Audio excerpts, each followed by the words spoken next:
मैं देव आप सभी का देव स्टडी पॉइंट में स्वागत करता हूं। तो यहां से आपको एनसीईआरटी क्लास 10 से और जो एक्सरसाइज 8.4 है उस 8.4 के लिए त्रिकोणमितीय समीकरणों के बारे में आपको जानकारी आपको प्राप्त होगी। तो इसलिए आप अपनी किताब कॉपी पेंसिल लेकर बैठिए जिससे कि आप कोई भी इंपोर्टेंट टॉपिक है उसको नोट कर सके आगे के लिए। तो चलते हैं हम त्रिकोणमितीय सरलसमीकरण। जैसा कि आप जानते हैं पहले भी अगर आपने सरलसमीकरण पढ़ी है, अलजेब्रिक सरलसमीकरण पढ़ी है, तो उसमें क्या होता है कि एक समीकरण होती है और वो समीकरण उस समीकरण को संतुष्ट करती है। जैसे कि उदाहरण के तौर पे हम बात करें a + b का होल स्क्वायर, ये एक सरल समीकरण है और इस सरल समीकरण का जो होती है वो a² + b² + के 2ab होती है। तो यहाँ हमारे पास a और b की ऐसी कोई भी दो वैल्यू होती हैं जो इस इक्वेशन को वेरीफाई करती है। जैसे कि उदाहरण के तौर पे आपने a = 2 ले लिया, b = 1 ले लिया। जब आप यहाँ रखेंगे a की जगह 2 प्लस b की जगह 1 का होल स्क्वायर बराबर यहाँ रखेंगे 2 का होल स्क्वायर प्लस 1 का whole square plus 2 multiply a की वैल्यू 2 मल्टीप्लाई b की वैल्यू 1।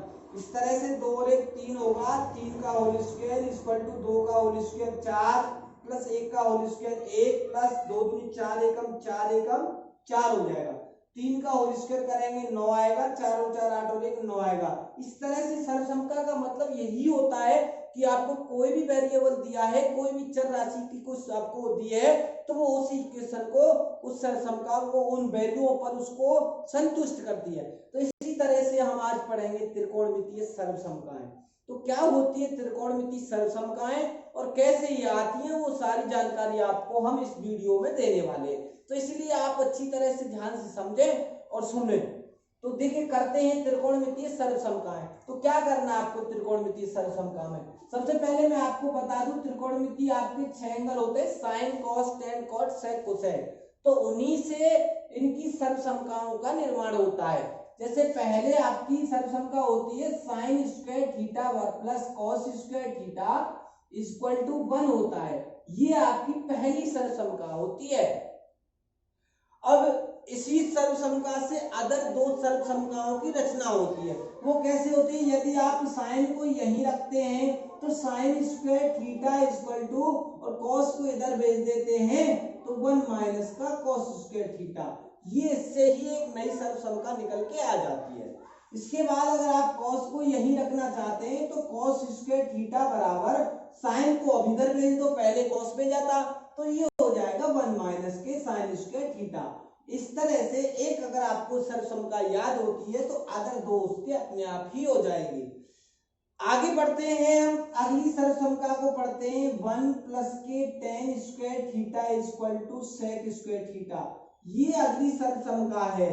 इसी तरह से इस सरलसमीकरण से भी अदर दो सरलसमीकरण निकाली जा सकती है। एक तो ये निकाली जा सकती है टेन स्क्वायर थीटा बराबर सेक स्क्वायर थीटा माइनस 1, यानी कि आप 1 को इधर जब आप पक्षांतर कर देंगे।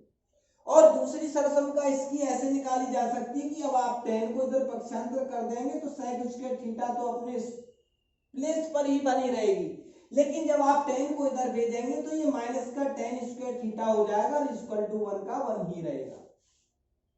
तो इस तरह से जब आपको एक सरलसमीकरण याद हो गई तो आपको अदर टू अपने आप ही याद हो जाएंगे। जब आपको दूसरी सरलसमीकरण याद हो गई तो उससे संबंधित दो और अपने आप याद हो जाएंगी। तो आगे चलते हैं, तीसरे नंबर की क्या है? 1 प्लस के cot square theta equal to होता है कोसेक स्क्वायर थीटा। इससे भी दो सरलसमीकरण बनाई जा सकती हैं। एक कॉट को इधर भेज दो, एक बार 1 को। पहले तो मैं 1 को इधर भेज रहा हूं। जब मैं 1 को इधर भेजूंगा तो cot square theta equal to cosec square theta minus 1। अब के में हम क्या करेंगे?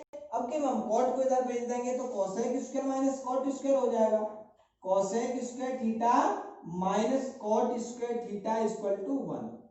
तो ये आपकी त्रिकोणमितीय सरलसमीकरण हैं। अब ये आती कैसी हैं एक मैं आपको बता देता हूं, बाकी की आपको सारी समझ में आ जाएंगी। तो देखिए क्या है एक, वैसे तो आप त्रिभुज के बारे में जानते ही हैं, जब आप त्रिकोणमिति पढ़ रहे हैं तो ये आपके पास कोई ट्रायंगल है और इस ट्रायंगल की ये भुजा AB है और ये सी है, यहाँ 90 डिग्री का एंगल बन रहा है, तो इसका मतलब ये वाली साइड कर्ण हो जाएगी। अगर किसी के लिए बात करें तो यहाँ आधार ये हो सकता है या वो भी हो सकता है, और ये लंब होगा। तो आप पाइथागोरस प्रमेय जानते होंगे, पाइथागोरस प्रमेय। पाइथागोरस प्रमेय क्या होती है कि कर्ण वाली भुजा का होल स्क्वायर यानी कि बीसी का होल स्क्वायर बराबर आधार वाली भुजा का स्क्वायर यानी कि AB का स्क्वायर प्लस लंब वाली भुजा का स्क्वायर यानी कि AC का स्क्वायर। अब आपको बारी बारी से इसमें डिवाइड करना होगा।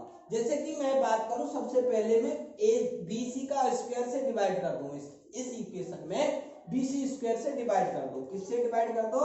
BC स्क्वायर से भाग देने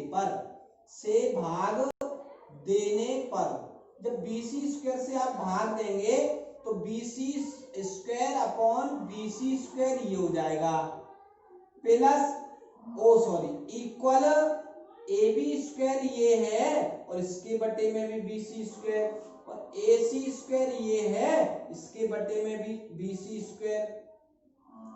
तो इस तरह से BC से BC कैंसिल होके आ जाएगा 1। अब देखो ये AB square upon BC square है, तो इसको AB अपॉन BC का होल स्क्वायर लिख सकते हैं, प्लस ये AC का अलग AB का अलग, तो AC अपॉन BC का होल स्क्वायर इसको अलग लिख सकते हैं। अब आगे देखिए, आगे क्या होगा कि आपके पास AB क्या है? AB आधार, AB क्या है? आधार, AB भाई आधार हो रहा है, बटे BC क्या है? कर्ण, BC क्या है? कर्ण। तो आधार बटे कर्ण, ये आधार बटे कर्ण किसका होता है? लंब बटे कर्ण तो साइन का है, आधार बटे कर्ण है कॉस का सूत्र। ये किसका है? कॉस का। तो 1 ये है और ये फॉर्मूला हो गया कॉस का, लेकिन स्क्वायर है थीटा प्लस। अब देखो AC क्या है? AC लंब है, AC क्या है? लंब बटे BC क्या है? BC कर्ण। लंब बटे कर्ण किसका होता है? लंब बटे कर्ण होता है साइन थीटा का होल स्क्वायर। तो इसके प्लेस पे हम क्या रख देंगे? इसके प्लेस पे रख देंगे हम साइन स्क्वायर थीटा। इस तरह से पहली सर्वसम आ जाती है sine square theta plus cos square theta equal to 1। ये पहली सर्वसम मैंने आपको प्रूफ करके बता दिए। अदर 2 को निकालने के लिए फिर आपको क्या करना पड़ेगा? अब के तो हमने BC से डिवाइड दिया है, अगली बार इसे हम AB से डिवाइड दे देंगे तो एक और निकल के आ जाएगा। फिर नेक्स्ट थर्ड टाइम में क्या करेंगे? AC से डिवाइड कर देंगे तो थर्ड टाइम वाली आ जाएगी। इस तरह से ये सारी सर्वसमताओं का प्रूफ आप करके देखिए, और अगर नहीं होता है तो कमेंट बॉक्स में कमेंट करें, मैं आपको दूसरी वीडियो प्रोवाइड करा दूंगा।